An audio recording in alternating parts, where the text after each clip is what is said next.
Hello and welcome to Menopause Science, a scientific community powered by Tara Cares and its champions. Tara Cares was founded by Jyoti Sharma to deliver menopause care that is individualised, evidence-based, accessible and affordable. On the Menopause Science channel, we cover foundational evidence-based knowledge on aspects of menopause awareness, diagnosis and management to empower your healthcare decisions. Tara Cares works with a carefully selected set of experienced scientists, researchers, engineers, technologists, nutritionists and entrepreneurs who value robust science and research to inform women's health. My name is Sally Duffin. I'm a registered nutritionist and nutritional therapist, health writer and author of Natural Nutrition for Perimenopause, What to Eat to Feel Good and Stay Sane. I believe in the Tara Cares mission of a safe and inclusive menopause, and I've teamed up with Jyoti to deliver today's session. And today's topic is sleep and the menopause. So we're going to be looking at why do we need to have 7 to 9 hours of sleep every night, what menopause can do to our sleep patterns, how sleep and menopause symptoms interact, and how we can support optimum sleep through our nutrition and lifestyle. So we'll start by looking at why do we sleep? Well, the body is actually really busy while we're asleep. There's an awful lot of cellular repair, cellular housekeeping that's going on. So the body's repairing itself after all the activities of the day. The gut bacteria are doing an awful lot of housekeeping within the gut, maintaining the gut lining, which of course is the membrane between the external world that we're taking in through our food and our drinks and our internal environment. And in the brain, there's a lot of housekeeping going on as well. There's a specific detoxification system in the brain called the lymphatic system, which is basically where brain cells get washed in this kind of lymphatic fluid at night, which helps to clear away any buildup of toxins and waste materials during the day, helps keep the brain cells working properly. And there's a lot of memory consolidation goes on while we're sleeping as well. Now, the World Health Organization and the National Sleep Foundation both recommend that most adults need between 7 to 9 hours per night. That's going to vary according to your activities during the day, how you're feeling, if you're ill, but generally speaking, that is the average that adults need.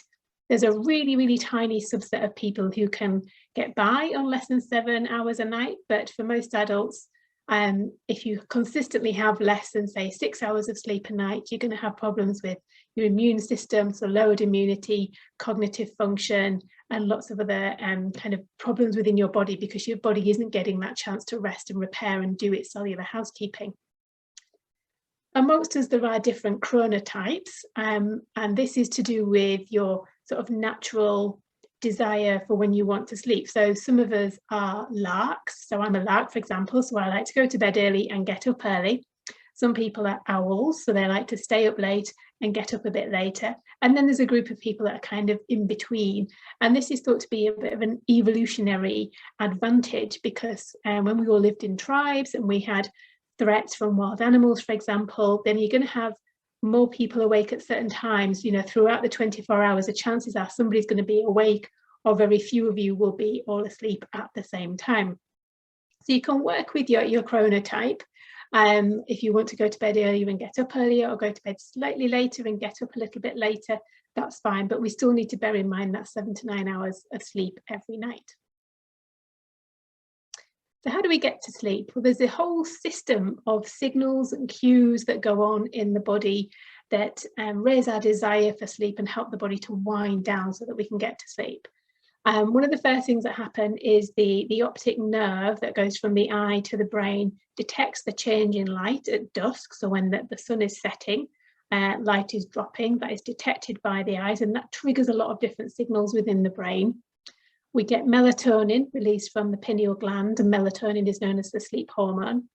We have a drop in core body temperature, and there's a substance called butyrate, which is produced by the gut bacteria, and that is thought to have a role in our sleep patterns as well, though it's not fully understood exactly how that works yet. Menopause affects our sleep in lots of different ways. This is because estrogen plays a really key role in the metabolism of serotonin and other neurotransmitters that influence our sleep patterns. So serotonin itself converts into melatonin, our sleep hormone.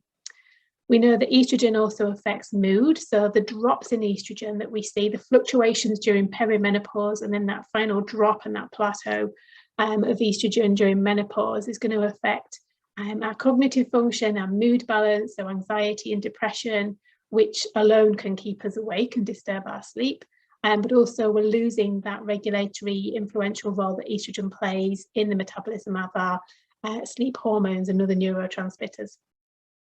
Some of the common menopause symptoms that can affect our sleep, but equally lack of sleep can cause these things, include hot flushes, hot sweats, restless legs, anxiety, muscle cramps and twitches, and weight gain. So how can we support our sleep during menopause? So one of the first things we need to look at is caffeine consumption. So our ability to detoxify and metabolize caffeine can change over our lifespan. So whilst you may have been able to have sort of 3 or 4 strong espressos when you're in your mid-20s, by the time you get to 40s and 50s, even a couple of cups of decaf can be too stimulative for you. So it's worth having a look at how much caffeine you have in and see if you can really bring that down or possibly even avoid it altogether. If you're really attached to your coffee or your tea, try and have it before midday. It takes several hours for caffeine to have a half-life in the body. So if you're having a cup of tea or coffee in the mid-afternoon, then that caffeine can still be in your system when you go to bed later on at night. So do try and keep it before midday if you really, really want to have it. Or if possible, come off it completely. That can be one of the best things that you can do for your sleep, really. Alternatives to caffeine include herbal teas. So we've got things like red bush tea, which is naturally caffeine free. And you've got a lot of relaxing sleep herbs, things like lemon balm, lavender, valerian, all available as herbal teas, which can help you to wind down and just relax during the evening and support that sleep cycle. Avoiding alcohol is important too. So whilst you might feel a bit sleepy after a couple of glasses of wine, that's a bit of an illusion because actually alcohol does disrupt our sleep, particularly during the early hours. So you might find that you're waking up more then. It disrupts our blood sugar levels as well. The liver has to do an awful lot of work to detoxify alcohol. So it's worth just avoiding that altogether and see if that makes a difference to your sleep. We know that including what are called phytoestrogens on a regular basis can be helpful. This is particularly good if symptoms such as hot flushes are keeping you awake at night. Phytoestrogens are plant compounds that have a very close structural similarity to human estrogen, but they're thousands and thousands of times weaker. And they can latch onto estrogen receptors on the cells. So if we're having a day where our estrogen levels are low, the phytoestrogens can latch on and supply a bit of an estrogen response.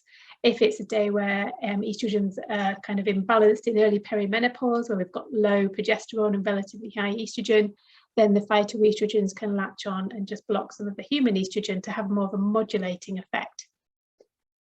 Foods that include phytoestrogens include the traditional soy foods, so things like tofu, miso, tempeh, not the processed soya foods, so not heavily processed things like soya mince, for example. We're talking more here about the traditional soya foods that would be part of East Asian diets.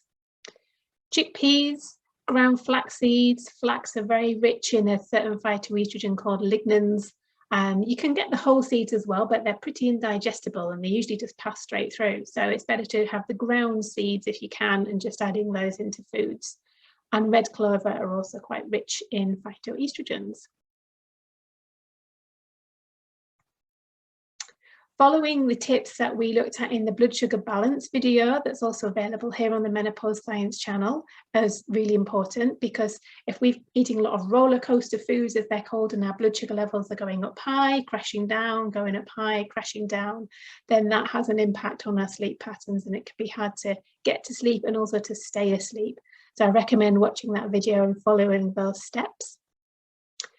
Magnesium is known as our anti-stress mineral, and it has a lovely relaxing effect on smooth muscles. So if you're suffering from leg cramps, twitchy muscles, restless legs, then try increasing magnesium-rich foods in the diet and perhaps consider using something like a magnesium body spray or having an Epsom salt bath, because magnesium is one of the few minerals that can be absorbed transdermally through the skin.